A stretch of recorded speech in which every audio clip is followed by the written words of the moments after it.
শুরু হয়েছে এসএসসি ও সমমানের পরীক্ষা। সারা দেশের 9টি বোর্ডের অধীনে সকাল 10টায় পরীক্ষা শুরু হয়। তবে রাজধানী সহ দেশের বিভিন্ন স্থানে বৃষ্টির কারণে ভোগান্তিতে পড়ে অনেক শিক্ষার্থী।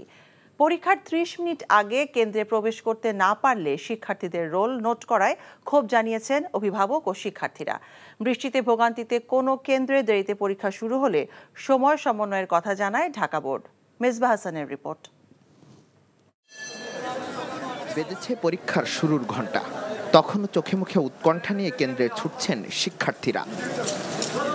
কেউ আবার চোখ বুলাচ্ছেন আসন বিন্যাসে। তবে বিলম্বে কেন্দ্রে পৌঁছানোয় বোর্ডের নির্দেশনা মানতে নেওয়া হচ্ছে রোল ও নাম। আলহামদুলিল্লাহ ভালো, কিন্তু এখন আমার টাইম নেই। এখন জন্ম সনদ দিয়ে খোলো বিকাশ স্টুডেন্ট অ্যাকাউন্ট। নিজের বিকাশ নিজে কর। ভোগান্তির পরও নিজের সন্তানকে পরীক্ষায় পাঠিয়ে অভিভাবকদের দীর্ঘ অপেক্ষা। রয়েছে কত শত অভিযোগ, তার মধ্যেও সন্তানের স্বপ্ন পূরণের সব যেন মেনে নিয়েছেন আপন মনে। প্রিপারেশন নেওয়ার জন্য যতটুকু টাইমের প্রয়োজন ছিল ওরা তার তুলনায় অনেক কম টাইম পাইছে। অনেক হিমশিম খাইতে হয়েছে সিলেবাস কমপ্লিট করতে। যতক্ষণ বৃষ্টিটা বেশি ছিল ততক্ষণই আমাদের ঢোকার প্রবণতাটা আরও সবারই বেশি। আমি না, সবাই গার্ডিয়ানরা ভিজা ছাতা অন করতে পারি না। প্রস্তুতির জন্য 24 মাস সময় দরকার ছিল, তাদেরকে 17-18 মাসে তারা সেরকম প্রস্তুতি নিতে পারে নাই পুরোপুরিভাবে। ঢাকা বোর্ডের চেয়ারম্যান জানায়, প্রাকৃতিক দুর্যোগের কারণে পরীক্ষা বিলম্ব হলে সময় সমন্বয় করা হবে। আমাদের পরীক্ষা সংশ্লিষ্ট সবাইকে নির্দেশনা দিয়েছি যে আমাদের যে স্বাভাবিক নিয়ম ছিল যে পরীক্ষা শুরুর 30 মিনিট পূর্বে পরীক্ষার্থীকে কেন্দ্রে প্রবেশ করতে হবে, সেটাকে আমরা শিথিল করে বলছি যে পরীক্ষার্থী যখনই কেন্দ্রে আসবে তাকে কেন্দ্রের মধ্যে প্রবেশ করার সুযোগ দিতে হবে। সে যদি 9টায় আসে তাকে কেন্দ্রের মধ্যে প্রবেশ করাতে হবে, সে যদি 9:30টায় আসে, সে যদি 10টায়ও আসে তাকে কেন্দ্রে প্রবেশ করার সুযোগ দিতে হবে। চলতি বছর 9টি সাধারণ শিক্ষা বোর্ড, কারিগরি শিক্ষা বোর্ড ও মাদ্রাসা শিক্ষা বোর্ডের অধীনে মোট পরীক্ষার্থী 14,50,790 জন। 2023 সালের তুলনায় এবার পরীক্ষার্থী বেড়েছে 91,448 জন। Misbah Hasan, NTV news, Dhaka. এখন জন্ম সনদ দিয়ে খোলো বিকাশ স্টুডেন্ট অ্যাকাউন্ট। নিজের বিকাশ নিজে কর। সর্বজনীন পেনশন স্কিম প্রত্যয় থেকে বিশ্ববিদ্যালয় শিক্ষকদের অন্তর্ভুক্তি প্রত্যাহারের দাবিতে আগামীকাল থেকে সর্বাত্মক কর্মবিরতির ডাক দিয়েছে ঢাকা বিশ্ববিদ্যালয় শিক্ষক সমিতি। সমিতির সভাপতি অধ্যাপক ডক্টর মোহাম্মদ নিজামুল হক ভূঁইয়া এবং সাধারণ সম্পাদক অধ্যাপক ডক্টর জিনাত হুদা স্বাক্ষরিত বিবৃতিতে এই কর্মসূচি ঘোষণা করেন। প্রত্যয় স্কিম থেকে বিশ্ববিদ্যালয় শিক্ষকদের অন্তর্ভুক্তি প্রত্যাহার, শিক্ষকদের জন্য স্বতন্ত্র বেতন স্কেল প্রবর্তন, প্রতিশ্রুত সুপার গ্রেডে বিশ্ববিদ্যালয় শিক্ষকদের অন্তর্ভুক্তির দাবি আদায় না হওয়া পর্যন্ত এই কর্মবিরতি চলবে বলেও জানানো হয়েছে। এদিকে সর্বজনীন পেনশন স্কিম থেকে বিশ্ববিদ্যালয়ের কর্মকর্তা কর্মচারীদের বাদ দেওয়ার দাবিতে ঢাকা বিশ্ববিদ্যালয়ের কর্মকর্তা কর্মচারী ঐক্য পরিষদ আজ অপরাজেয় বাংলার পাদদেশে মানববন্ধন করে। সেখান থেকে তারাও আগামীকাল থেকে কর্মবিরতিতে যাওয়ার ঘোষণা দেন। এইচএসসি পরীক্ষা শুরু হওয়ার 1.5 ঘন্টা আগে প্রবেশপত্র পেল ঠাকুরগাঁওয়ের রুহিয়া ডিগ্রি কলেজের সেই 36 জন শিক্ষার্থী। এতে অভিভাবক ও শিক্ষার্থীদের মধ্যে স্বস্তি ফিরে আসে। এর আগে কলেজের ল্যাব সহকারী মোহাম্মদ সাবুকে পরীক্ষার ফর্ম পূরণের টাকা দিয়ে প্রবেশপত্র হাতে না পেলে গতকাল দুপুরে কান্নায় ভেঙে পড়েন শিক্ষার্থীরা।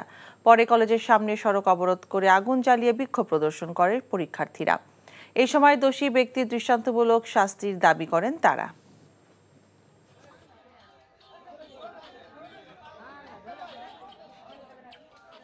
অ্যাডমিট পেয়ে আমাদের খুব ভালো লাগতেছে, আমরা পরীক্ষা দিতে পারবো, আমরা অনেক খুশি।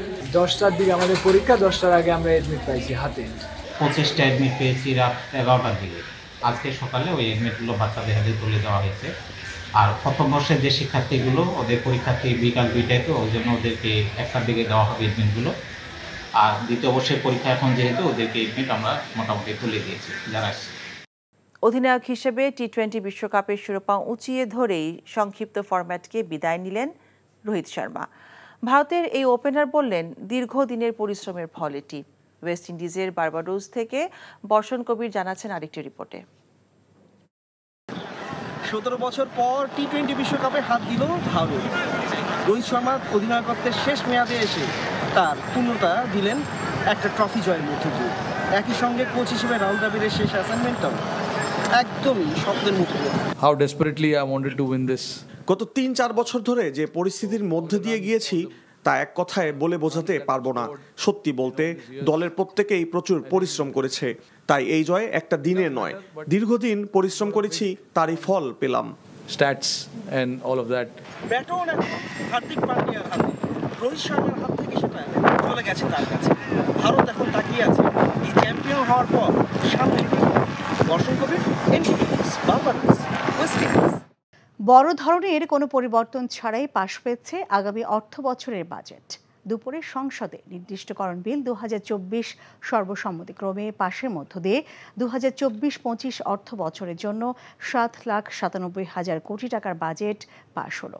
অনেক সমালোচনার পরেও অপ্রদর্শিত অর্থ বৈধ করার সুযোগ রাখা হয়েছে আগামী অর্থ বছরে। হাসানুল শাওনের রিপোর্ট। আমি আবুল হাসান মাহমুদ আলী, অর্থমন্ত্রী, প্রস্তাব করছি যে শনিবার অনেকটা অপরিবর্তিত রেখে অর্থ বিল পাশ হওয়ার পর রোববার সংসদে বাজেট পাশের আনুষ্ঠানিকতা শুরু করেন স্পিকার। সেক্ষেত্রে 2024-25 অর্থ বছরে ব্যয়ের জন্য 59টি বরাদ্দের দাবি উপস্থাপন হলে সবকটিই পাশ হয় কণ্ঠভোটে। যারা এই প্রস্তাবের পক্ষে আছেন তারা হা বুঝুন। আর কয়েকজন সংসদ সদস্য কিছু ছাঁটাই প্রস্তাব তুললে সেগুলো নাকচ হয়ে যায়। নির্দিষ্টকরণ বিল 2024 এই মহান সংসদে পাশ করা হোক। এ সময় আগামী অর্থবছরের বাজেট নির্দিষ্টকরণ বিল আকারে সংসদে উত্থাপন করেন অর্থমন্ত্রী এবং তা সর্বসম্মতিক্রমে পাশ হয়। যারা এই প্রস্তাবের পক্ষে আছেন তারা হা বুঝুন।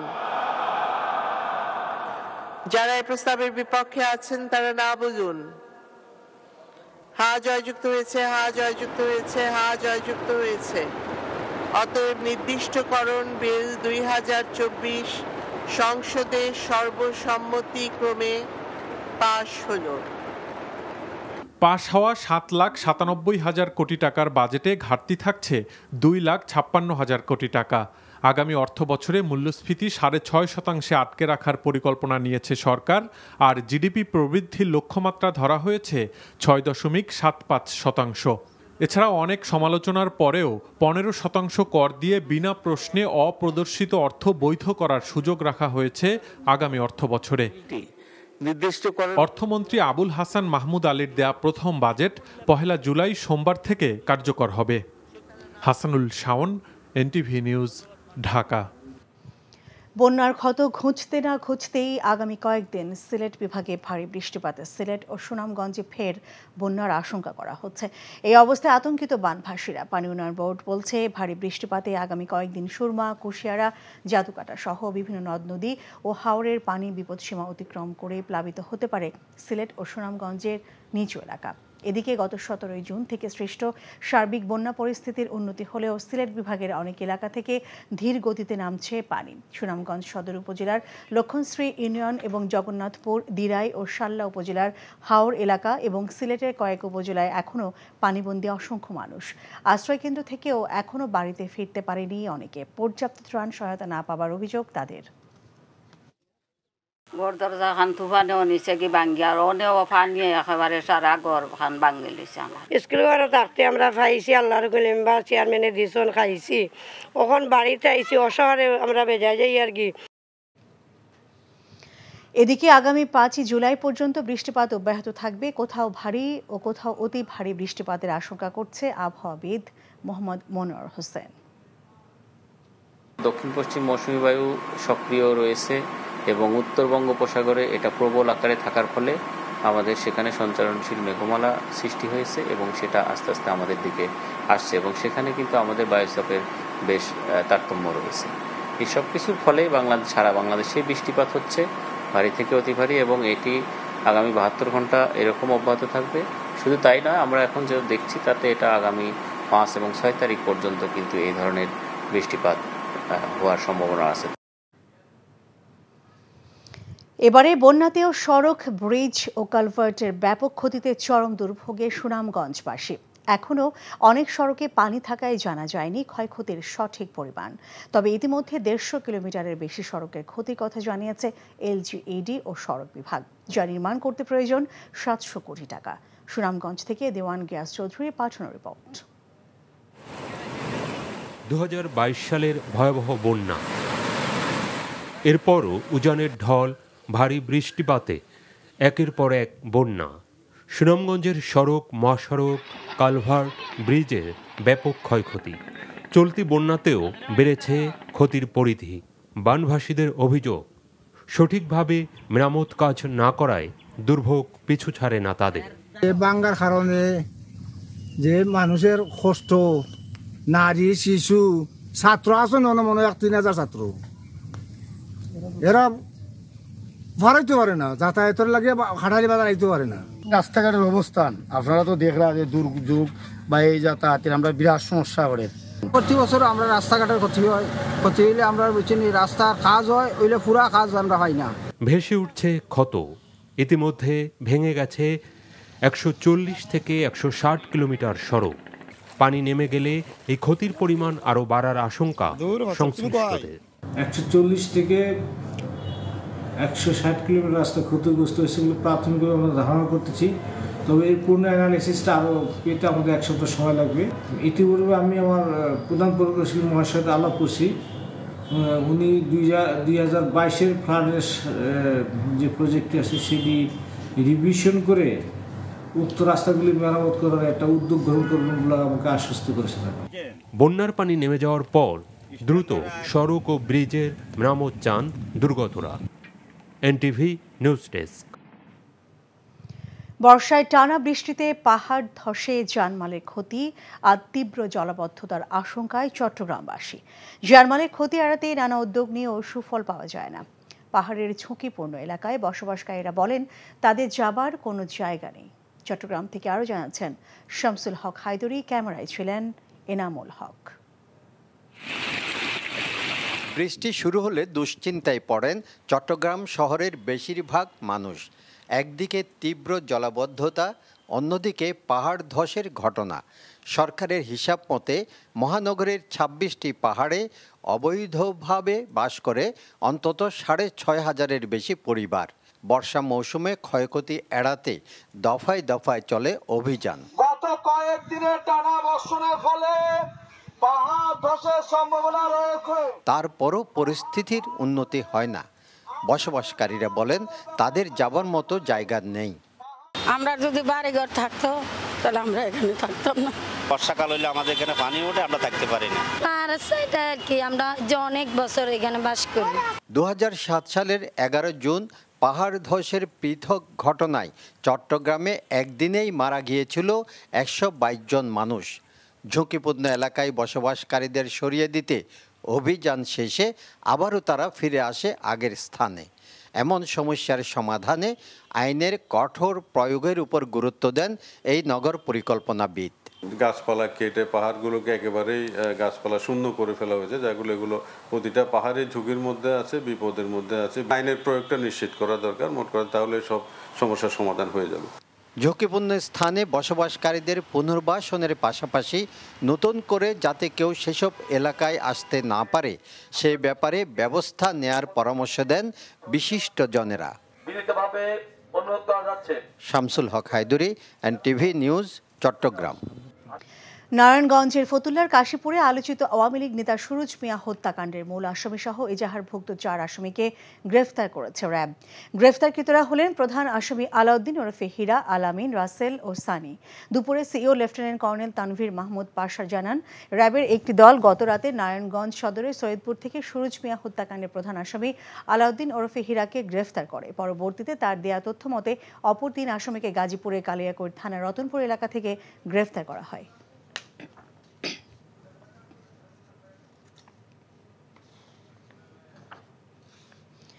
বন্যা দুর্গত এলাকায় অব্যাহত রয়েছে এনটিভি ত্রাণ তৎপরতা। সিলেটের গোয়াইনঘাট ও কোম্পানিগঞ্জে পাওয়া দক্ষিণ সুরমা উপজেলার ইনাত আলীপুর, মির্জানগর, মানিকপুরে কয়েকটি গ্রামের পানিবন্দী শতাধিক মানুষের মাঝে এনটিভি ত্রাণ সহায়তা পৌঁছে দিয়েছে এনটিভি পরিবার। এনটিভির এমন মানবিক উদ্যোগকে স্বাগত জানিয়েছে স্থানীয় প্রশাসন। এদিকে দ্বিতীয় দফায় সুনামগঞ্জে জগন্নাথপুর ও পৌর শহরের আরও ৫০ পরিবারের মাঝে ত্রাণ সহায়তা পৌঁছে দিয়েছে এনটিভি। সুনামগঞ্জ সদর, শান্তিগঞ্জ ও বিশ্বম্ভরপুর উপজেলার ২০০ দুর্গত পরিবারের জন্য এনটিভি ত্রাণ সহায়তা বাড়ি বাড়ি পৌঁছে দেয়। এনটিভি ভাই আপনারা ধন্যবাদ। ত্রাণ বিতরণ করা যে আমরা বাড়ি করে পানি ডুবাই আপনারা দিছন, আমরা আনন্দিত হয়েছি। আপনাদের লাগে দোয়া চাই। এনটিভি দিছুন আমরা লাগি আমরা দোয়া করতাম আমরা তো পানির মাঝে বাসাই কিতা করবো।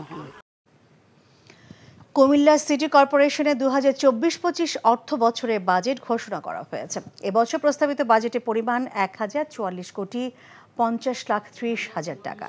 দুপুরে কুমিল্লা সিটি কর্পোরেশনের অতীন্দ্রমোহন রায় সম্মেলন কক্ষে আনুষ্ঠানিকভাবে এই বাজেট ঘোষণা করেন মেয়র ডক্টর তাহসিন বাহার সূচনা। বাজেটে উন্নয়ন খাতে সবচেয়ে বেশি বরাদ্দ দেওয়া হয়। সিটি কর্পোরেশনের নিজস্ব আয় ও উন্নয়ন অনুদান প্রাপ্তি শেষেও এই বাজেটে 129,53,46,000 টাকার তহবিল রয়েছে।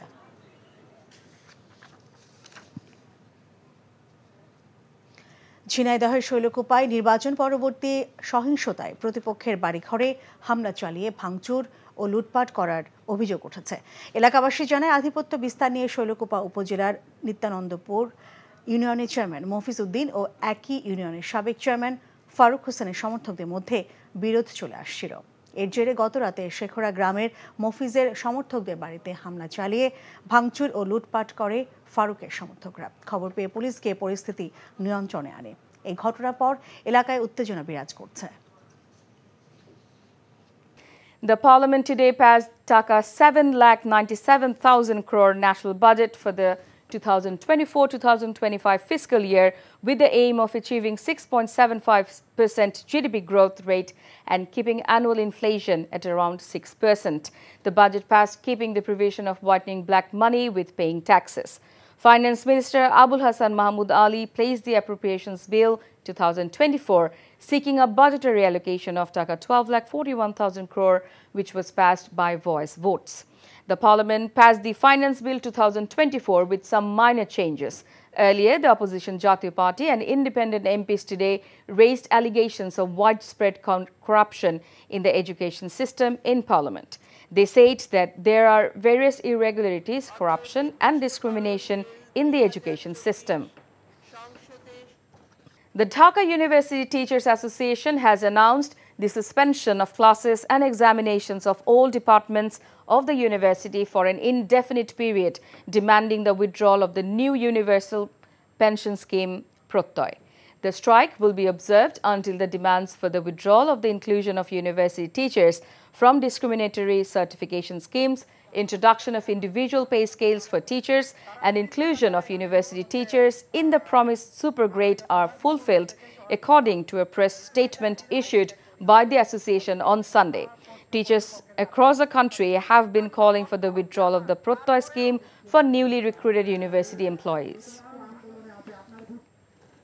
A Dhaka court has ordered the appointment of a first-class magistrate to facilitate the official receiver's entry into 4 flats owned by former IGP Benazir Ahmed, his wife Jisan Mirza and their 3 daughters in the capital's Gulshan. Dhaka Metropolitan Senior Special Judge Muhammad Ashram's Jaglil Hussain passed the order today, allowing a plea from the Anti-Corruption Commission. On 6 June, the court ordered the appointment of receivers to manage and oversee the immovable assets of Benazir Ahmed and his family, which were seized by the SEC. The receiver's main duty would be maintaining the confiscated properties and informing the court at regular intervals about the income and expense of the properties. Due to heavy rain since Sunday morning, the examinees of the higher secondary certificate and its equivalent exams have suffered immensely. It was seen the students and their guardians were rushing to the examination centres in Dhaka with umbrellas as they had to be present in the halls by 9:30 a.m. However, due to the rain, traffic congestion and a shortage of vehicles, many were forced to walk to their destinations. Outside the examination centre, students were seen making last-minute preparations under umbrellas. Many were also seen drenched in rain. The government earlier postponed the exams in the Sylhet division until July 8 due to flooding. The schedule for the postponed exams, initially set for July 9, will be announced later. Meanwhile, the education boards are now planning to resume holding the exams in April next year.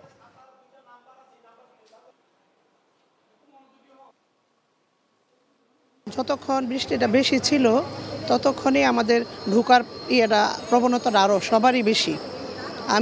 আমি না সবাই গার্ডিয়ানরা ভিজা ছাতা on করতে পারি না। প্রস্তুতির জন্য 24 মাস সময় দরকার ছিল তাদেরকে, 17-18 মাসে তারা সেরকম প্রস্তুতি নিতে পারে নাই পুরোপুরিভাবে।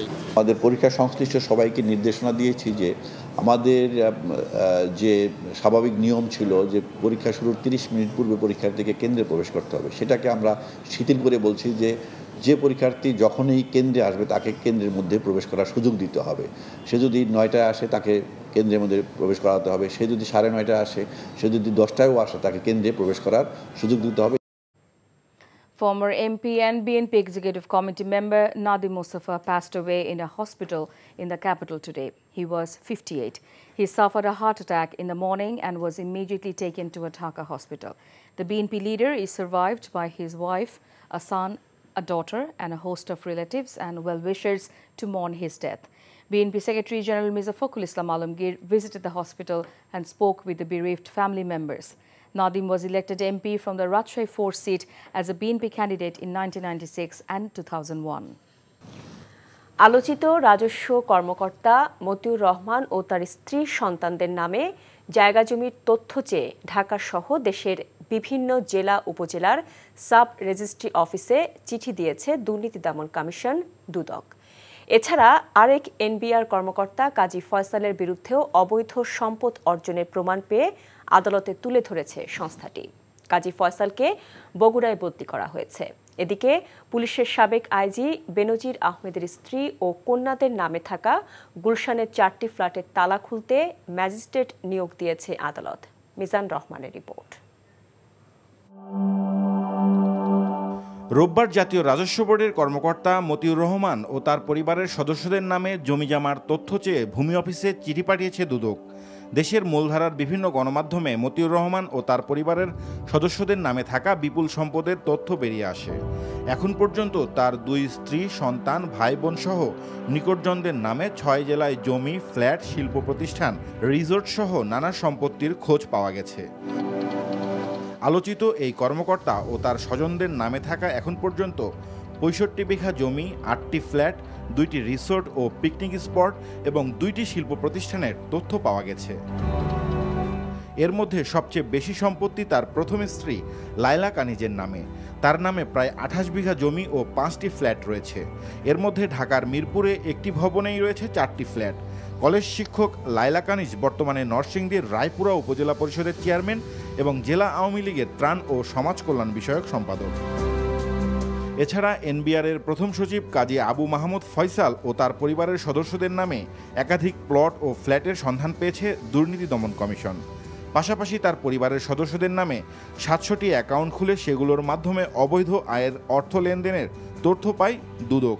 সংস্থাটির আবেদনের প্রেক্ষিতে ফয়সাল ও তার স্ত্রীর নামে থাকা ঢাকা নারায়ণগঞ্জে 5 কাঠার 2টি প্লট, শ্বশুরের নামে থাকা ঢাকার রমনা এলাকায় একটি ফ্ল্যাট, খিলগাঁওয়ে শাশুড়ির নামে 10 কাঠা প্লট জব্দের আদেশ দিয়েছে আদালত। রোববার এই কর্মকর্তাকে বগুড়ায় বদলি করেছে এনবিআর। এদিকে পুলিশের সাবেক আইজিপি বেনজির আহমেদের স্ত্রী ও কন্যাদের নামে থাকা গুলশানের 4টি ফ্ল্যাটের তালা খুলতে ম্যাজিস্ট্রেট নিয়োগ দিয়েছে আদালত। রোববার দুর্নীতি দমন কমিশনের আবেদনের প্রেক্ষিতে এই আদেশ দেন আদালত। এর আগে 6 জুন গুলশানের র্যাঙ্কন আইকন টাওয়ারে বেনজিরের 4টি ফ্ল্যাট সহ নানা সম্পত্তি দেখভাল করার জন্য তত্ত্বাবধায়ক নিয়োগ করে আদালত। আর সাবেক সেনাপ্রধান আজিজ আহমেদের বিরুদ্ধে তদন্তের অনুমতি চেয়ে দুদকের করা রিট ফেরত পাঠিয়েছে উচ্চ আদালত। Mizan Rahman, NTV news, Dhaka. ভারতের সাথে সম্প্রতি যেসব চুক্তি সই করা হয়েছে তা শুধু দেশের স্বার্থ বিরোধী নয়, এতে জাতীয় নিরাপত্তা হুমকির মুখে পড়বে বলে মনে করে বিএনপি। তিস্তা প্রকল্পে ভারতের সহায়তা প্রদানের প্রস্তাব নিয়ে সংশয় প্রকাশ করে দলের মহাসচিব মির্জা ফখরুল ইসলাম আলমগীর বলেছেন, এটি তিস্তার পানি সমস্যাকে ঝুলিয়ে রাখার কৌশল। দলের চেয়ারপারসনের কার্যালয়ে এক সংবাদ সম্মেলনে এসব বলেন তিনি। ইমরুল আহসানের রিপোর্ট। প্রধানমন্ত্রীর ভারত সফরে সে দেশের সাথে যেসব চুক্তি ও সমঝোতা হয়েছে সে বিষয়ে বিএনপির আনুষ্ঠানিক প্রতিক্রিয়া জানাতে এই সংবাদ সম্মেলন। মির্জা ফখরুল ইসলাম আলমগীর অভিযোগ করেন, দেশের স্বার্থকে কোনো গুরুত্বই দেওয়া হয়নি। একতরফাভাবে ভারতকে সুবিধা দেওয়া হয়েছে এসব চুক্তি ও সমঝোতায়। বিবেচনায় নেওয়া হয়নি রেল করিডোর দেওয়ার রাজনৈতিক ও কৌশলগত ঝুঁকিও। কানেক্টিভিটির নামে বাংলাদেশের অভ্যন্তরে ভারতের এক অংশ থেকে আরেক অংশ পর্যন্ত রেল যোগাযোগের নামে করিডোর প্রদানের মাধ্যমে যা করা হয়েছে তাতে আমাদের সার্বভৌমত্ব, জাতীয় নিরাপত্তা মারাত্মক হুমকির মুখে পড়বে। এসব চুক্তি স্মারকের মাধ্যমে আমাদের দেশের প্রতিরক্ষা ও জাতীয় নিরাপত্তার বিষয়টিকে ভারতের জাতীয় প্রতিরক্ষা ও নিরাপত্তার অংশে পরিণত করা হয়েছে, যা খুবই বিপজ্জনক ও দেশের স্বাধীনতার প্রতি হুমকি। এটি শান্তিপূর্ণ সহাবস্থান ও জোট নিরপেক্ষ নীতির পরিপন্থী। বস্তুত এ সকল সমঝোতা চুক্তির মাধ্যমে শেখ হাসিনা বাংলাদেশকে আঞ্চলিক ভূ রাজনীতিতে নিরাপত্তা কৌশলগত বাফার স্টেট হিসেবে ভারতকে ব্যবহারের সুযোগ করে দিতে চায়। এর ফলে বাংলাদেশ নিশ্চিতভাবে আঞ্চলিক ভূ রাজনৈতিক প্রতিদ্বন্দ্বিতার জটিলতার মধ্যে জড়িয়ে পড়বে। চুক্তি প্রত্যাখ্যান করে বিএনপির তরফ থেকে বলা হয় এসব চুক্তি জনগণ মেনে নেবে না। এই চুক্তি দেশ তথা দেশের মানুষের কল্যাণে নয়, কেবলমাত্র আওয়ামী লীগের অবৈধ রাষ্ট্র ক্ষমতার মেয়াদ বৃদ্ধির নজরানা মাত্র। বিএনপির মহাসচিব বলেন, তিস্তা চুক্তি এজেন্ডায় না থাকায় প্রমাণ হয় বর্তমান সরকার দর কষাকষির ক্ষমতাও হারিয়েছে। তিস্তা প্রকল্পে ভারতের সহায়তার প্রস্তাব নিয়েও প্রশ্ন তোলেন তিনি। দীর্ঘদিন ধরে আমরা লক্ষ্য করছিলাম এই অনির্বাচিত সরকার তিস্তা প্রকল্প নিয়ে ভারত ও চীন উভয়ের সাথেই লুকাচুরি খেলছে। সাম্প্রতিককালের দামি নির্বাচনে সমর্থন আদায়ের দূরভিসন্ধি থেকে সরকার তিস্তা প্রকল্পকে টোপ হিসেবে ব্যবহার করেছে। যাদের বিমাতাসুলভ আচরণের কারণে তিস্তার ন্যায্য পানি থেকে বাংলাদেশ বঞ্চিত হচ্ছে, সেই তাদেরকেই তিস্তার পানি ব্যবস্থাপনায় নিয়োজিত করলে তা যে স্বার্থ সাংঘর্ষিক আত্মঘাতী সেটা বাংলাদেশের মানুষ বোঝে। সীমান্ত হত্যা বন্ধ ও বাণিজ্য বৈষম্য কমাতে প্রধানমন্ত্রীর সফরে কোনো আলোচনা হয়নি বলেও মন্তব্য করেন বিএনপির মহাসচিব। Imrul Hasan, NTV news, Dhaka. BNP Khaleda জিয়ার শারীরিক অসুস্থতা নিয়ে রাজনীতি করছে এবং তার শারীরিক অবস্থা সম্পর্কে মিথ্যা তথ্য দিয়ে জনগণকে বিভ্রান্ত করছে বলে অভিযোগ করেছেন আওয়ামী লীগ সাধারণ সম্পাদক ওবায়দুল কাদের। বিকেলে এক বিবৃতিতে আওয়ামী লীগ সাধারণ সম্পাদক বলেন, আন্দোলনের নামে বিএনপির বিভিন্ন রাজনৈতিক কর্মসূচি জনগণ বারবার প্রত্যাখ্যান করেছে এবং বিএনপি একটি ব্যর্থ রাজনৈতিক দলে পরিণত হয়েছে। তিনি বলেন, এখন তাদের তথাকথিত আন্দোলনের বিষয়ে দুর্নীতির দায়ে সাজাপ্রাপ্ত অসুস্থ নেত্রী বেগম খালেদা জিয়া। বিএনপি গত কয়েক বছর ধরে আইনগত পদ্ধতি ছাড়া খালেদা জিয়ার মুক্তির দাবি করছে উল্লেখ করে ওবায়দুল কাদের আরও বলেন, বিএনপি খালেদা জিয়ার শারীরিক অবস্থা নিয়ে গুজব ছড়িয়ে জনগণকে উস্কানি দিচ্ছে এবং আন্দোলনে ব্যর্থ হয়ে জনগণের কাছ থেকে করুণা আদায়ের চেষ্টা চালাচ্ছে। বড় ধরনের কোনো পরিবর্তন ছাড়াই পাশ হয়েছে আগামী অর্থ বছরের বাজেট। দুপুরে সংসদে নির্দিষ্টকরণ বিল 2024 সর্বসম্মতিক্রমে পাশের মধ্য দিয়ে 2024-25 অর্থ বছরের জন্য 7,97,000 কোটি টাকার বাজেট পাশ হলো। অনেক সমালোচনার পরেও অপ্রদর্শিত অর্থ বৈধ করার সুযোগ রাখা হয়েছে আগামী অর্থ বছরে। হাসানুর শাওনের রিপোর্ট। আমি আবুল হাসান মাহমুদ আলী, অর্থমন্ত্রী, প্রস্তাব করছি যে শনিবার অনেকটা অপরিবর্তিত রেখে অর্থ বিল পাশ হওয়ার পর রোববার সংসদে বাজেট পাশের আনুষ্ঠানিকতা শুরু করেন স্পিকার। সেক্ষেত্রে 2024-25 অর্থ বছরে ব্যয়ের জন্য 59টি বরাদ্দের দাবি উপস্থাপন হলে সবকটিই পাশ হয় কণ্ঠভোটে। যারা এই প্রস্তাবের পক্ষে আছেন তারা হা বুঝুন। আর কয়েকজন সংসদ সদস্য কিছু ছাঁটাই প্রস্তাব তুললে সেগুলো নাকচ হয়ে যায়। নির্দিষ্টকরণ বিল 2024 এই মহান সংসদে পাশ করা হোক। এ সময় আগামী অর্থবছরের বাজেট নির্দিষ্টকরণ বিল আকারে সংসদে উত্থাপন করেন অর্থমন্ত্রী এবং তা সর্বসম্মতিক্রমে পাশ হয়। যারা এই প্রস্তাবের পক্ষে আছেন তারা হা বুঝুন। যারা এই প্রস্তাবের বিপক্ষে আছেন তারা না বুঝুন। হা জয়যুক্ত হয়েছে, হা জয়যুক্ত হয়েছে, হা জয়যুক্ত হয়েছে। অতএব নির্দিষ্টকরণ বিল 2024 সংসদে সর্বসম্মতিক্রমে পাশ হলো। পাশ হওয়া 7,97,000 কোটি টাকার বাজেটে ঘাটতি থাকছে 2,56,000 কোটি টাকা। আগামী অর্থ বছরে মূল্যস্ফীতি 6.5% আটকে রাখার পরিকল্পনা নিয়েছে সরকার, আর জিডিপি প্রবৃদ্ধির লক্ষ্যমাত্রা ধরা হয়েছে 6.75%। এছাড়াও অনেক সমালোচনার পরেও 15% কর দিয়ে বিনা প্রশ্নে অপ্রদর্শিত অর্থ বৈধ করার সুযোগ রাখা হয়েছে আগামী অর্থ বছরে। এই মহান সংসদে অবিলম্বে বিবেচনা। অর্থমন্ত্রী আবুল হাসান মাহমুদ আলীর দেয়া প্রথম বাজেট 1 জুলাই সোমবার থেকে কার্যকর হবে। Hasanul Shaon, NTV news, Dhaka. Budget বাস্তবায়নে বিদেশি নির্ভরতা কমিয়ে আনা হয়েছে জানিয়ে পররাষ্ট্রমন্ত্রী ডক্টর হাসান মাহমুদ বলেছেন, কিছু ক্ষেত্রে দেশের স্বার্থে বিদেশি ঋণ নিতে হয়। আজ সংসদ অধিবেশন শেষে বাজেট প্রতিক্রিয়ায় তিনি একথা জানান। বিএনপির আমলে বাজেট বিদেশ নির্ভরতা, বিশেষ করে উন্নয়ন বাজেটের বিদেশ নির্ভরতা ছিল 50% বেশি, আর আজকে আমাদের বিদেশ নির্ভরতা কমে সেটি 15-20% নেমে এসছে এবং আমরা অনেক বিদেশি ঋণ ফিরিয়ে দিই। আমাদেরকে প্রস্তাব দেওয়া হয়, ফিরিয়ে দেওয়া হয়। বিশ্বব্যাংককে আমরা ফিরিয়ে দিয়েছি, আরও বিভিন্ন ক্ষেত্রে আমরা বিদেশি ঋণ ফিরিয়ে দিয়েছি। আমাদের পছন্দ না হলে আমরা ফিরিয়ে দিই। এবং জ্বালানি খাতে একচেটিয়া নিয়ন্ত্রণ প্রতিষ্ঠা করতে গিয়ে সরকার দুর্নীতির সুযোগ তৈরি করে দিচ্ছে এবং ভুল নীতিতে এগোচ্ছে বলে অভিযোগ করেছেন সংশ্লিষ্ট বিশেষজ্ঞরা। এমনকি এবারের বাজেটেও প্রয়োজনীয় বরাদ্দ নেই। সকালে রাজধানীর সিটআপ মিলনায়তনে consumers association of Bangladesh cab আয়োজিত নাগরিক সংলাপে এসব বলেন তারা। এই খাতের অনেক আইন সংবিধানের সাথে সাংঘর্ষিক বলেও দাবি করেন কেউ কেউ। রিপোর্ট করছেন রকুনউদ্দিন। বিদ্যুৎ ও গ্যাসের দাম বাড়ানো সহ সার্বিকভাবে জ্বালানি নিরাপত্তা নিশ্চিতে জনগণের অংশগ্রহণকে বাইরে রেখে সরকার একচেটিয়াভাবে নিয়ন্ত্রণ করছে, যা এই খাতে দুর্নীতির সুযোগ তৈরি করে দিচ্ছে বলে দাবি করা হয় ভোক্তাদের অধিকার নিয়ে কাজ করা সংগঠন ক্যাব আয়োজিত এই আলোচনায়। জ্বালানি সরবরাহ চেনে পুরোটাই এককভাবে নিজের হাতে থাকলে সরকারি প্রতিষ্ঠানগুলো হয়ে ওঠে অপ্রতিরোধ্য দুর্নীতির পরিচালক। আবার সরকারের দুর্নীতির অংশীদার হিসেবে যখন ব্যক্তি মালিকানা খাত এগিয়ে আসে, সেখানেও কার্যত কোনো প্রতিযোগিতার মাধ্যমে তার অংশগ্রহণ হয় না, হয় লেনদেন ও আতাতের মাধ্যমে। ফলে একচেটিয়াবাদের কোনো পরিবর্তন ঘটে না। বিইআরসি আইনের 34 ধারা পরিবর্তনের মতো জ্বালানি খাতে সরকার এমন কিছু আইন পাশ করেছে যা সংবিধানের সাথে সাংঘর্ষিক বলে অভিযোগ করেন অনেকে।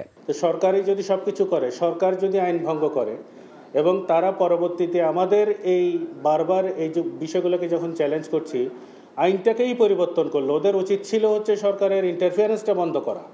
ওরা করলো কি উল্টা, ওরা করলো হচ্ছে আইনটাকে সংশোধন করে দিল। সরকার চাইলে সব রকমের এনার্জির মূল্য নির্ধারণ করতে পারবে, তো বিআরসি আর রেখে লাভ কি? ইআইএ করা রাষ্ট্রীয়ভাবে বাধ্যতামূলক। আমরা বলছি সেটাকে গণশুনানিতে পরিণত না করে প্রকল্প ধরবেন না। এইগুলি রাষ্ট্রের নিয়মাবলীর মধ্যে রয়েছে। আমাদের এই সংরক্ষণ নীতিমালাটা শুধু সেগুলি বাস্তবায়নমুখিতায় সুস্পষ্টভাবে নাগরিক সংলাপের মধ্যে দিয়ে এগুলো দাবি করছে মাত্র। এবারের বাজেটেও জ্বালানি খাতে প্রয়োজনীয় বরাদ্দ নেই বলে দাবি করেন সংশ্লিষ্ট বিশেষজ্ঞদের কেউ কেউ। এই যে ভুলগুলো যেগুলো করেছি সেগুলোর কারণে, এবং এই নীতি মাস্ট অ্যাড্রেস দোজ থিংস। এই যে বলা হলো যে 100 টাকা কয়টা ড্রিলিং হবে, এই যে বাজেট 2025 বাজেটে সেই টাকাটা আছে। নিজস্ব গ্যাসের এই ভান্ডারটাকে উন্মোচন করার জন্য যে কাজটা করা দরকার সেটা আমরা করলাম না। আমরা চলে গেলাম সহজ এলএনজি আমদানিতে, কিন্তু ভাতটা নিয়ে আসলাম অর্থনৈতিকভাবে। এদিকে সহজভাবে গেলাম এতে কষ্ট করে অনুসন্ধান করতে না হয়, কিন্তু আমাদের চাপটা আসলো এই আর্থিক চাপটা আমরা এই নিয়ে নিলাম আর কি। সুতরাং নীতি নির্ধারণ না হলে যদি আপনার কারেক্ট ডিসিশন বা কারেক্ট পলিসি নেওয়া না হয়, এটা রাষ্ট্রের জন্য অনেক সময় মানে একটা বোঝা হিসেবে থাকে। সরকারকে জ্বালানি খাতের বিশেষজ্ঞদের সাথে আলোচনা করা ও যৌক্তিক দাবি মেনে নেবার আহ্বান জানানো হয় এই সংলাপে। রকুনউদ্দিন, এনটিভি নিউজ, ঢাকা। শুরু হয়েছে এইচএসসি ও সমমানের পরীক্ষা। শুরুর দিন প্রচণ্ড বৃষ্টিতে ভোগান্তিতে পড়তে হয় রাজধানী সহ দেশের বিভিন্ন স্থানের শিক্ষার্থীদের। আর বৃষ্টির কারণে দেরি হওয়া ভোগান্তি ও দুর্ভোগ বাড়িয়েছে শিক্ষার্থীদের। আর এতে ক্ষোভ জানিয়েছেন অভিভাবকরা। এদিকে সিলেটের 4 জেলায় বন্যার কারণে বন্ধ হওয়া পরীক্ষার তারিখ পরবর্তীতে জানানো হবে বলে জানিয়েছেন শিক্ষামন্ত্রী মহিবুল হাসান চৌধুরী। আরও জানাচ্ছেন মেসবাহ হাসান। সপ্তাহের প্রথম কর্মদিবস রোববার। সকাল থেকে ঝুম বৃষ্টি, সেই সাথে তীব্র যানজট। এমন বাস্তবতায় রাজধানীতে বৃষ্টিস্নাত এই দিনে যখন পরীক্ষা শুরুর ঘণ্টা বাজছে, তখনও অনেক শিক্ষার্থী চোখে মুখে উৎকণ্ঠা নিয়ে ছুটছেন পরীক্ষার হলের দিকে। যানজট আর জলাবদ্ধতার ভোগান্তি পেরিয়ে পরীক্ষার কেন্দ্রে আসন খুঁজে বের করা, সেই সাথে দেরিতে পৌঁছানোর কারণে বোর্ডের নির্দেশনা মানতে নেওয়া হচ্ছে রোল ও নাম। ফলে দুর্ভোগে নাকাল শিক্ষার্থীরা, ক্ষুব্ধ অভিভাবকরাও। এখন পর্যন্ত বাচ্চারা ঢুকছে, বেশি সময় কিন্তু নেই। হ্যাঁ, হাতে হয়তো 5 মিনিট আছে, আর এখানে তো এখান থেকে ক্যাম্পাস কিন্তু মূল ক্যাম্পাস কিন্তু বেশ খানিকটা দূরে, তো এতখানিক যে তারপরে একটা বাচ্চা আসলে রিল্যাক্স মোডে পরীক্ষায় যে অ্যাটেন্ড করা সেটা ওদের হয়ে ওঠে না। আমার মেয়ে তো তাতে দৌড় মারছে, আব্বু এখন সিট কোথায়, কি আসে, কি বিষয়, কেমনে কি করবো, আমি তুমি চলে যাও ভিতরে। ভোগান্তির পালা শেষে শুরু হয় অপেক্ষার প্রহর। প্রিয় সন্তানকে পরীক্ষার হলে পাঠিয়ে অভিভাবকদের প্রতীক্ষা, কখন শেষ হয় আর কেমন হচ্ছে পরীক্ষা। প্রিপারেশন নেওয়ার জন্য যতটুকু টাইমের প্রয়োজন ছিল ওরা তার তুলনায় অনেক কম টাইম পাইছে। প্রস্তুতির জন্য 24 মাস সময় দরকার ছিল, তাদেরকে 17-18 মাসে তারা সেরকম প্রস্তুতি নিতে পারে নাই পুরোপুরিভাবে। এত ভোগান্তির পরও পরীক্ষা ভালো হয়, খুশি শিক্ষার্থীরা। আলহামদুলিল্লাহ ভালো। সিলেবাস শেষ করার ক্ষেত্রে কোনো প্রতিবন্ধকতা ছিল কিনা? ছিল, তাও এই সময়ের মধ্যে আমার শেষ করতে হয়েছে। শুধু রাজধানী নয়, চট্টগ্রাম বিভাগ, দিনাজপুর সহ দেশের বিভিন্ন স্থানে বৃষ্টি হয়, ভোগান্তিতে পড়েন পরীক্ষার্থীরা। প্রাকৃতিক দুর্যোগ এড়াতে আগামী বছর থেকে পরীক্ষা আরও এগিয়ে নেওয়া হবে বলে জানান শিক্ষামন্ত্রী।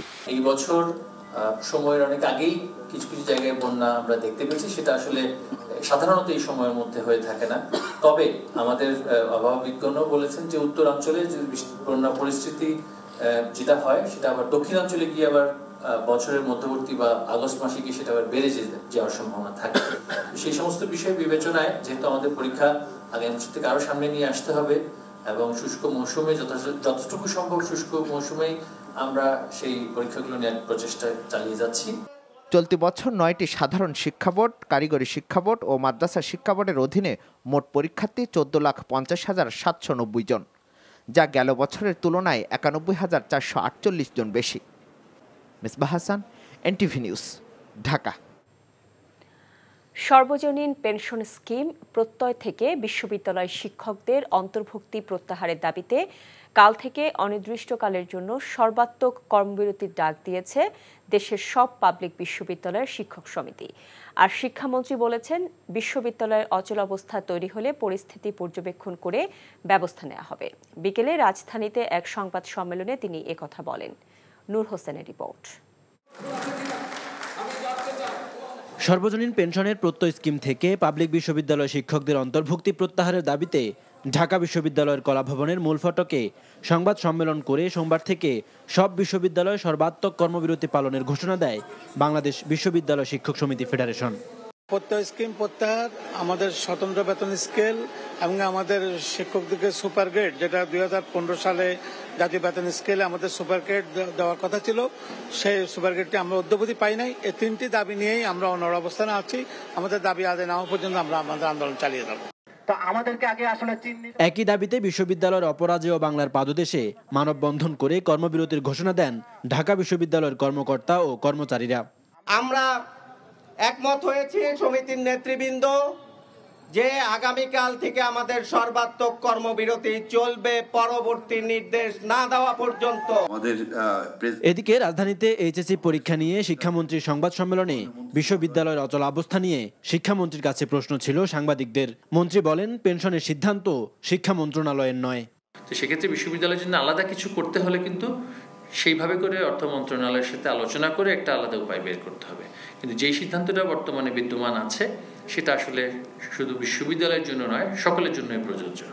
এই বিষয়ে আমার সুনির্দিষ্টভাবে পরিবর্তন বা এটা নিয়ে সেটা পরিবর্তিত হবে কি হবে না সেটা নিয়ে কোনো মন্তব্য আমার পক্ষে করা সম্ভব হবে না। সিদ্ধান্তটি আসলে শিক্ষা মন্ত্রণালয়ের নয়, এই সিদ্ধান্তটি অর্থ মন্ত্রণালয়ের সংক্রান্ত এবং সরকারের যে সার্বিক পলিসি ডিসিশন সেটির একটি অংশ। এটা আসলে শিক্ষা মন্ত্রণালয়ের পক্ষে এই সিদ্ধান্ত পরিবর্তন বা এই সিদ্ধান্তের পক্ষে বিপক্ষে কোনো মন্তব্য করা সম্ভব নয়। নূর হোসেন, এনটিভি নিউজ, ঢাকা। অর্থ পাচার রোধে বাংলাদেশ ব্যাংকের মানি ট্রানজ্যাকশন ড্যাশবোর্ডে প্রবেশাধিকার চায় সিআইডি। রাজধানী মালিবাগের সংস্থাটির কার্যালয়ে মোবাইল অ্যাপের মাধ্যমে অর্থ পাচার সংক্রান্ত এক রিপোর্ট উপস্থাপন অনুষ্ঠানে সিআইডি প্রধান মোহাম্মদ আলী মিয়া একথা জানান। তিনি বলেন, অর্থ পাচার রোধে সার্বক্ষণিক নজরদারি প্রয়োজন, কিন্তু মানি ট্রানজ্যাকশনে প্রবেশাধিকার না থাকায় সিআইডি সময় মতো পদক্ষেপ গ্রহণ করতে পারে না।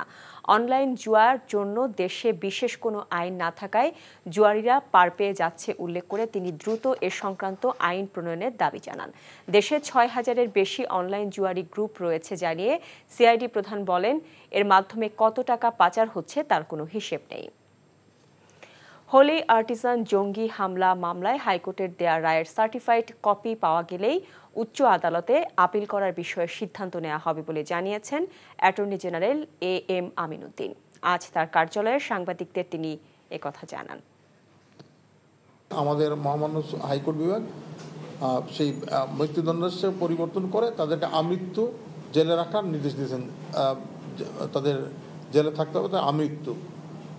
এখন আমরা সেই মূল জাজমেন্টটা এখন আমরা পাইনি। জাজমেন্ট পাওয়ার পরে আমরা রাষ্ট্রের সংশ্লিষ্ট কর্তৃপক্ষের সাথে কথা বলবো, যোগাযোগ করব, পরে ওনাদের সাথে নির্দেশনা অনুযায়ী আমরা পরবর্তী পদক্ষেপ নিব। খাল উদ্ধারে ঢাকা উত্তর সিটি কর্পোরেশনের উচ্ছেদ অভিযানে গতকাল রাজধানীর মোহাম্মদপুরে সাদিক এগ্রো সম্পূর্ণ গুড়িয়ে দেওয়ার পর আজ খাল খননের কাজ চলছে। এই খামারের গরু ছাগল সরিয়ে নেওয়া হয়েছে প্রতিষ্ঠানটির সাভারের খামারে। খাল উদ্ধারে আশেপাশের যেসব স্থাপনা ভাঙা হয়েছিল সেগুলো সরিয়ে নেওয়া হচ্ছে। এর আগে অভিযান শুরুর দিন গত বৃহস্পতিবার নির্বাহী ম্যাজিস্ট্রেট কেবল খালের ওপর থাকা স্থাপনা ভেঙে দিয়েছিলেন। এরপর 3 দিন ধরে চলে অভিযান। পুরো খামারটি গুড়িয়ে দেওয়ার বিষয়ে সিটি কর্পোরেশনের পক্ষ থেকে ট্রেড লাইসেন্স না থাকা আবাসিক এলাকায় বাণিজ্যিক স্থাপনা এবং খালের পাড় ঘেঁষে স্থাপনা গড়ায় নিষেধাজ্ঞার কথা বলা হয়েছে।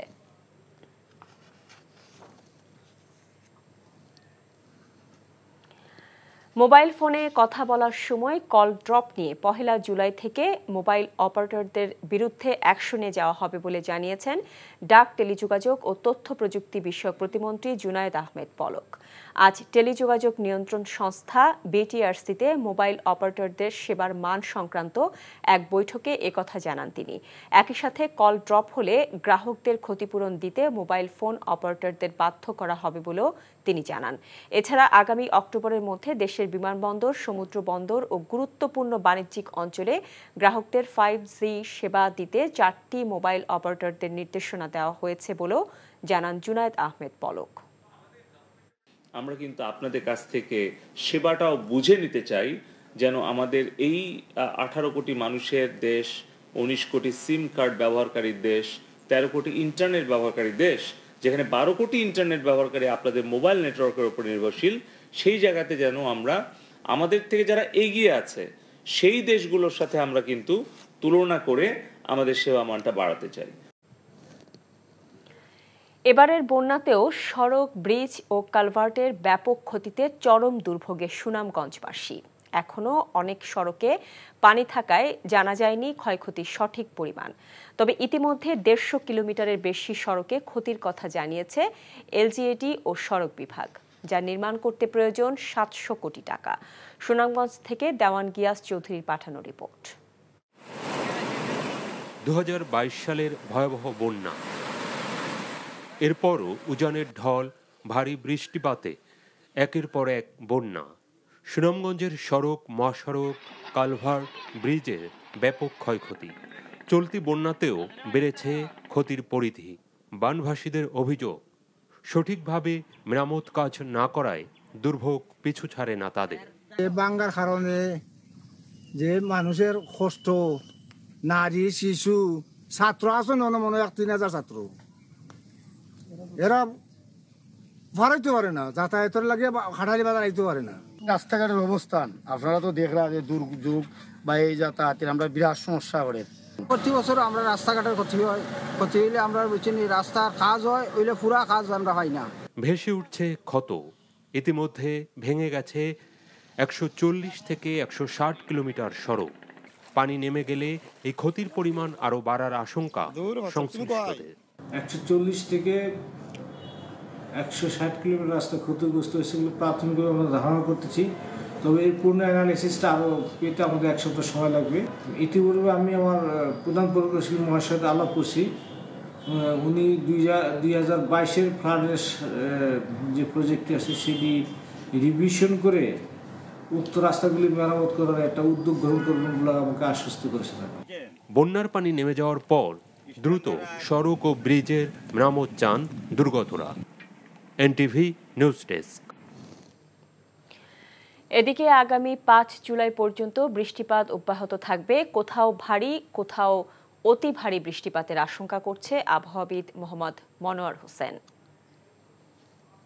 দক্ষিণ পশ্চিম মৌসুমী বায়ু সক্রিয় রয়েছে এবং উত্তর বঙ্গোপসাগরে এটা প্রবল আকারে থাকার ফলে আমাদের সেখানে সঞ্চারণশীল মেঘমালা সৃষ্টি হয়েছে এবং সেটা আস্তে আস্তে আমাদের দিকে আসছে এবং সেখানে কিন্তু আমাদের বায়ুচাপের বেশ তারতম্য রয়েছে। এই সব কিছুর ফলে সারা বাংলাদেশে বৃষ্টিপাত হচ্ছে ভারী থেকে অতি ভারী এবং এটি আগামী 72 ঘন্টা এরকম অব্যাহত থাকবে। শুধু তাই নয়, আমরা এখন যে দেখছি তাতে এটা আগামী 5 এবং 6 তারিখ পর্যন্ত কিন্তু এই ধরনের বৃষ্টিপাত হওয়ার সম্ভাবনা আছে। বিএনপির কেন্দ্রীয় নেতা ও সাবেক সংসদ সদস্য নাদিম মোস্তফার জানাজা নয়াপল্টনে সম্পন্ন হয়েছে।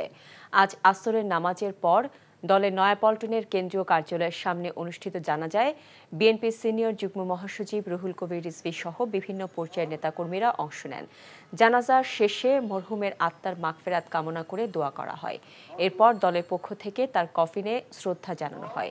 এর আগে বেলা 11টায় হৃদযন্ত্রের ক্রীড়া বন্ধ হয়ে রাজধানীর একটি হাসপাতালে ইন্তেকাল করেন নাদিম মোস্তফা।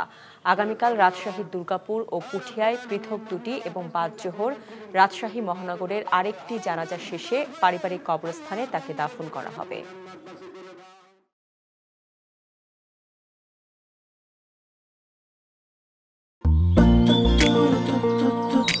জীবনে এত মেয়ে দেখলাম, কই কোনদিন তো কারোর জন্য এরকম লাগেনি।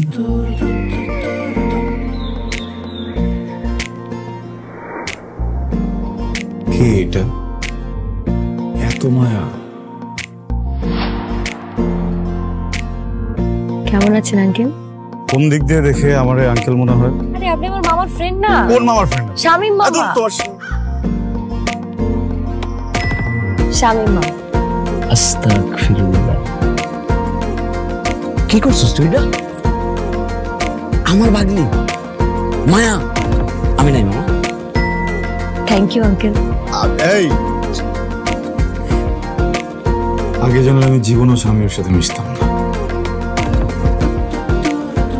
জীবনের প্রথম একটা আমি ভালো লাগলো, সেটা নাকি বন্ধুর ভাগ্নি।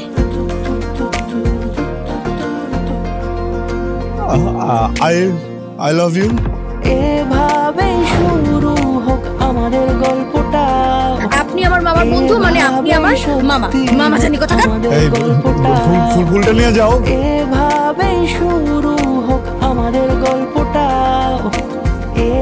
বাবাজান, আমার বোন আপনার ভাগ্নি, এটাই বাস্তবতা। এই বাস্তবতা মানি না, তাহলে আমি ওর সাথে বন্ধুত্ব রাখবো না। কি রে তুই খারার উপরে পল্টি লয়ে লাইতেছ? জুতা দেবো তোরে। হ্যাঁ, জুতাও তো লাগবে এক জোড়া, একটু বাড়াই দিও। হারামজাদা খারাপ। তুমি মন সারাটা সময় কাছাকাছি এলে ভালো লাগে, তাই শুধু কাছে টেনে যা। Thank you uncle.